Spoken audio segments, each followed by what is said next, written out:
ಎಲ್ರಿಗೂ ನಮಸ್ಕಾರ ಸ್ನೇಹಿತರೆ. ಗುರು ಇನ್ಫಾರ್ಮೇಷನ್ ಯೂಟ್ಯೂಬ್ ಚಾನಲ್ಗೆ ಸ್ವಾಗತ. ಯಾರೆಲ್ಲ ಟೆಟ್ ಪಾಸ್ ಮಾಡ್ಕೊಂಡಿದ್ದೀರೋ ಅವರಿಗೆಲ್ಲ ಒಂದು ವಿಶೇಷ ಸುದ್ದಿ. ಏನಪ್ಪ ಅಂದರೆ, ತಂದೆ ತಾಯಿ ಹೆಸರು ತಪ್ಪಾಗಿದ್ದಲ್ಲಿ, ಡೇಟ್ ಆಫ್ ಬರ್ತ್ ತಪ್ಪಾಗಿದ್ದಲ್ಲಿ ಅಂತಹವರು ಏನು ಮಾಡ್ಬೋದು, ತಿದ್ದುಪಡಿ ಮಾಡಲಿಕ್ಕೆ ಒಂದು ಅವಕಾಶವನ್ನು ಕೊಟ್ಟಿದ್ದಾರೆ. ವಿಷಯ TET ಅರ್ಹತಾ ಪರೀಕ್ಷೆಯ ಪ್ರಮಾಣ ಪತ್ರದಲ್ಲಿ ತಿದ್ದುಪಡಿಯನ್ನು ಮಾಡುವ ಕುರಿತು ತಿಳಿಸಿದ್ದಾರೆ. TET ಅರ್ಹತಾ ಪ್ರಮಾಣ ಪತ್ರಗಳನ್ನು ಅಭ್ಯರ್ಥಿಗಳು ಅರ್ಜಿ ಸಲ್ಲಿಸುವಾಗ ಭರ್ತಿ ಮಾಡಿದ ಮಾಹಿತಿಗಳ ಆಧಾರದಲ್ಲಿ ಇಲಾಖೆ ವೆಬ್ಸೈಟ್ನಲ್ಲಿ ಪ್ರಕಟಿಸಲಾಗಿದೆ. ಆದರೆ ಅನೇಕ ಮಂದಿ ಅಭ್ಯರ್ಥಿಗಳು ತಮ್ಮ ಹೆಸರು, ತಂದೆ ತಾಯಿಯ ಹೆಸರು, ಹುಟ್ಟಿದ ದಿನಾಂಕ, ತಾರೀಕು ಅಥವಾ ವರ್ಗಗಳ ಇತ್ಯಾದಿ ತಿದ್ದುಪಡಿಗಾಗಿ ಫೋನ್ ಮೂಲಕ ಸಂಪರ್ಕಿಸುತ್ತಿದ್ದಾರೆ.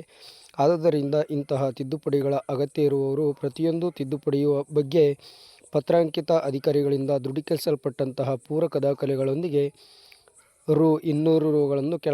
ಕೆಳಗಿನಂತೆ ಪಾವತಿಸಿ ಕೋರಿಕೆ ಪತ್ರವನ್ನು ಕಚೇರಿಗೆ ವಿಳಾಸಕ್ಕೆ ಮುಂದಿನ 1 ವಾರದೊಳಗೆ ಕಳುಹಿಸಿಕೊಡಲು ಸೂಚಿಸಿದೆ.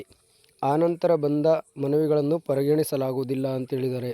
ಯಾಕೆಂದರೆ 1 ವಾರ ಅವಕಾಶವನ್ನು ಕೊಟ್ಟಿದ್ದಾರೆ. ಅದರೊಳಗಡೆ ಏನು ಮಾಡಬೇಕು, ನಾವು ಲೆಟರನ್ನು ಹಾಕಬೇಕಾಗುತ್ತೆ ಸ್ನೇಹಿತರೆ. DDಯನ್ನು ಕಟ್ಟಿ ₹200.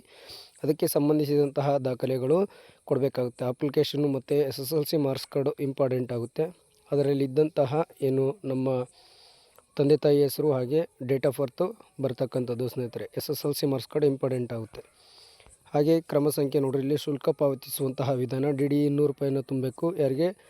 Joint director CIC cell payable at Bengaluru ಅಂತಕ್ಕಂಥದ್ದು ವಿಳಾಸಕ್ಕೆ ತಲುಪಿಸಬೇಕಾಗುತ್ತೆ. ಇನ್ನು ಲಗತ್ತುಗಳು ಏನೇನು ಕೊಡಬೇಕು ಅಂತಕ್ಕಂಥದ್ದು ಕೂಡ ಇಲ್ಲಿದೆ. ಅಡ್ರೆಸ್ ಕೂಡ ಕೊಟ್ಟಿದ್ದಾರೆ. ಸಹ ನಿರ್ದೇಶಕರು, ಕೇಂದ್ರೀಕೃತ ದಾಖಲಾತಿ ಘಟಕ, ಶಾಲಾ ಶಿಕ್ಷಣ ಇಲಾಖೆ, ಕೆಂಪೇಗೌಡ ರಸ್ತೆ, ಬೆಂಗಳೂರು 560009. ಇನ್ನು ಕೋರಿಕೆ ಲಗತ್ತುಗಳು ಏನೇನು, ಕೋರಿಕೆಯ ಪತ್ರ ಹಾಗೆ DDಯನ್ನು ತುಂಬಿರ್ತಕ್ಕಂಥ ₹200 ಹಾಗೆ ಅದಕ್ಕೆ ಸಂಬಂಧಿಸಿದಂತಹ ಪೂರಕ ದಾಖಲೆಗಳನ್ನು ಕೊಡ್ತಕ್ಕಂಥದ್ದು. ಅಥವಾ ನೆಫ್ಟ್ ಮೂಲಕ ಕೂಡ ನೀವೇನು ಮಾಡ್ಬೋದು, ₹200 ಕಟ್ಬೋದು. ಇಲ್ಲಿ ಕೊಟ್ಟಿದ್ದಾರೆ ನೋಡಿರಿ. SB ಅಕೌಂಟು 64018232 ಅಂತಕ್ಕಂಥದ್ದು, IFSC ಕೋಡು ಇದೆಲ್ಲ ಕೊಟ್ಟಿರ್ತಕ್ಕಂಥದ್ದು ಸ್ನೇಹಿತರೆ. ಇದನ್ನು ಕಟ್ಬಿಟ್ಟು ಪೂರಕ ದಾಖಲೆಗಳನ್ನು ಕೊಡ್ತಕ್ಕಂಥದ್ದು. ಏನು ಸಹ ನಿರ್ದೇಶಕರು ಹೇಳ್ತಾರೆ, ಯಾರಿಗೆ TET ಪರೀಕ್ಷೆ ಉತ್ತೀರ್ಣರಾದ ಎಲ್ಲ ರಾಜ್ಯದ ಅಭ್ಯರ್ಥಿಗಳಿಗೆ ಇದೊಂದು ಪ್ರಮುಖವಾದಂತಹ ಮಾಹಿತಿಯಾಗಿದೆ ಸ್ನೇಹಿತರೆ. ಈ ವಿಷಯ ನಿಮಗೆ ಇಷ್ಟವಾದಲ್ಲಿ ಶೇರ್ ಮಾಡಿ, ಸಬ್ಸ್ಕ್ರೈಬ್ ಮಾಡಿ. ಯಾರೆಲ್ಲ 1 ವಾರದೊಳಗಡೆ ಏನು ಮಾಡಬೇಕಾಗುತ್ತೆ, ತಮ್ಮ ಪೂರಕ ದಾಖಲೆಗಳನ್ನು ಕೊಟ್ಟು ನಿಮ್ಮ TET ಅಂಕಪಟ್ಟಿಯನ್ನು ತಿದ್ದುಪಡಿ ಮಾಡಿಸ್ಕೊಳ್ಬೇಕಂತ ಕೇಳ್ಕೊಳ್ತಾ ಇದ್ದೀನಿ. ಯಾರೆಲ್ಲ ತಪ್ಪಾಗಿದೆ ಅವರಿಗೆ.